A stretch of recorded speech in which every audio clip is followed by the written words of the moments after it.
안녕하세요. 오늘 우리가 아주 중요한 얘기를 좀 해보려고 하는데요. 바로 심리검사의 타당도에 대한 겁니다. 어떤 검사를 믿어야 하고 또 어떤 검사는 그냥 재미로 봐야 하는지 그 핵심 기준을 제가 아주 명쾌하게 알려드릴게요. 자, 그럼 한번 제대로 파고들어 볼까요? 여러분, 인터넷에 떠도는 그 수많은 성격 테스트들 있잖아요.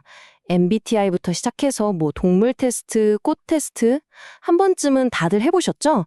하다 보면 와, 이거 완전 난데? 하면서 소름 돋을 때도 있고요. 근데 문득 이런 생각 안 드세요?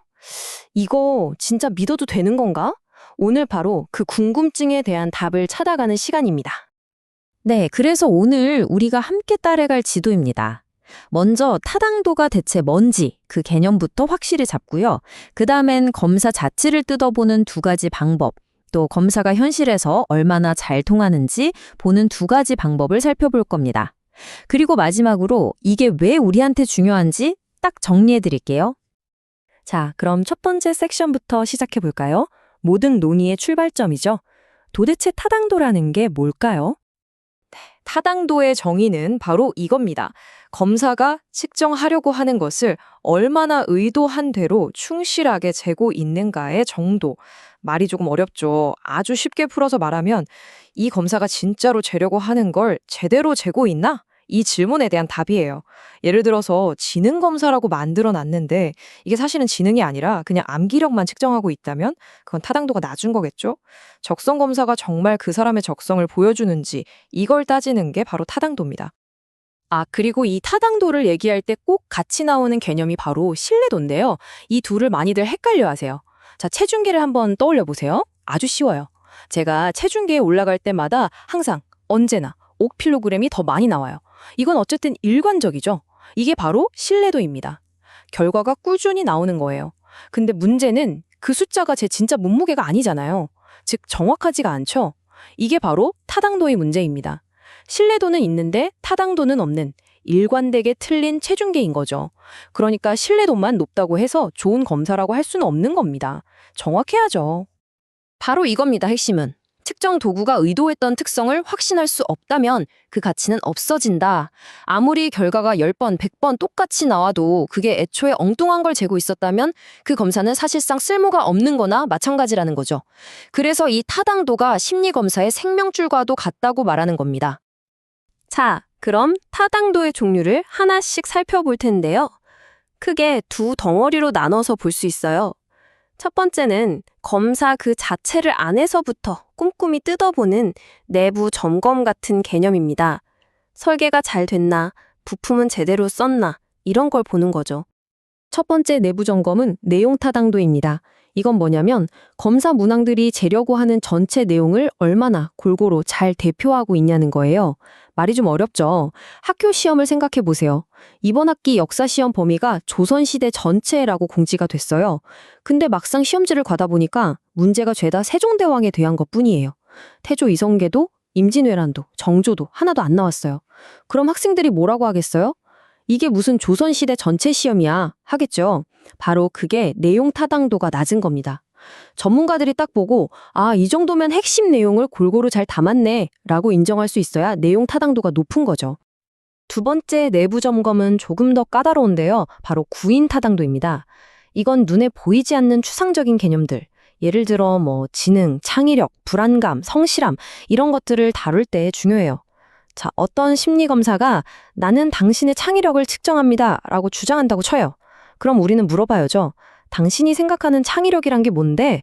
그리고 이 검사 문항들이 어떻게 그걸 측정하는데? 이 검사가 기반으로 하는 이론이랑 실제 검사 결과가 딱 들어맞아야 하는 거예요. 이 검사에서 창의력 점수가 높게 나온 사람이 실제로도 새로운 아이디어를 잘 내고 문제 해결을 독창적으로 한다면 아, 이 검사는 구인 타당도가 높구나 이렇게 말할 수 있는 거죠. 이론과 현실을 이어주는 다리 같은 역할이에요. 자, 이렇게 검사 내부를 꼼꼼히 살폈다면 이제 밖으로 눈을 돌려야 합니다. 이 검사가 과연 현실 세계에서 얼마나 잘 통하는지, 실제로 써먹을 만한지를 증명하는 외부 증명 단계라고 할 수 있죠. 그 첫 번째가 바로 예언 타당도입니다. 이름 그대로예요. 이 검사가 미래를 얼마나 잘 예언하는지를 보는 겁니다. 그래서요, 이 점수가 높으면 나중에 성공할까? 이 점수가 낮으면 나중에 문제가 생길까? 이런 걸 보는 거죠. 가장 클래식한 예를 하나 들어볼게요. 여기 유치원생들이 있어요. 이 아이들한테 읽기 능력 검사를 실시합니다. 그리고 그냥 기다리는 거예요. 한 2, 3년쯤요. 아이들이 초등학교에 들어가고 나서 그때 국어 성적을 확인해 보는 겁니다. 만약에 유치원 때 읽기 점수가 높았던 아이들이 초등학교 국어 성적도 대체로 높게 나왔다? 그럼 그 두 결과 사이에 상관관계가 높은 거잖아요. 바로 이럴 때, 그 유치원 읽기 검사는 예언 타당도가 높구나. 미래를 잘 맞췄네. 이렇게 말하는 겁니다. 두 번째 외부 증명은 공존 타당도인데요. 이건 정말 실용적인 개념이에요. 자, 생각해 보세요. 효능이 확실하게 검증된 A급 검사가 있어요. 근데 이게 너무 비싸고 시간도 엄청 오래 걸려요. 그래서 이걸 대체할 만한 좀 더 싸고 빠르고 간편한 B급 검사를 새로 만들었다고 칩시다. 이 B급 검사가 과연 A급 공사를 대체할 자격이 있는지를 확인하는 게 바로 공존 타당도입니다. 바로 이 표가 그걸 아주 잘 보여주죠. 예를 들어 기존에 있던 A 검사는 2시간짜리 정식 IQ 검사예요. 아주 정확하겠죠? 새로 만든 B 검사는 10분짜리 간단한 어휘력 테스트입니다. 자, 같은 사람들에게 이 두 검사를 모두 실시했더니 IQ 점수랑 어휘력 점수가 거의 비슷하게 나오는 거예요. 상관관계가 매우 높게 나타난 거죠. 그럼 어떤 결론을 내릴 수 있을까요? 이 어휘력 검사만으로도 IQ를 어느 정도 가늠할 수 있겠구나. 굳이 비싼 돈과 시간 들여서 IQ 검사 안 해도 되겠다. 이렇게 되는 겁니다. 이게 바로 공존 타당도의 아주 현실적인 힘이죠. 자, 내용 타당도, 구인 타당도, 예언 타당도, 공존 타당도. 좀 복잡했죠? 그래서 이 어려운 개념들을 아는 게 도대체 우리한테 왜 중요할까요? 결론부터 말씀드리면 타당도를 아는 건 우리 스스로를 지킬 수 있는 아주 강력한 무기를 갖게 되는 것과 같아요. 이제 여러분은 인터넷에 떠도는 각종 테스트를 볼 때 그냥 와 신기하다 하고 넘어가는 게 아니라 잠깐 이 테스트는 내용 타당도가 있나?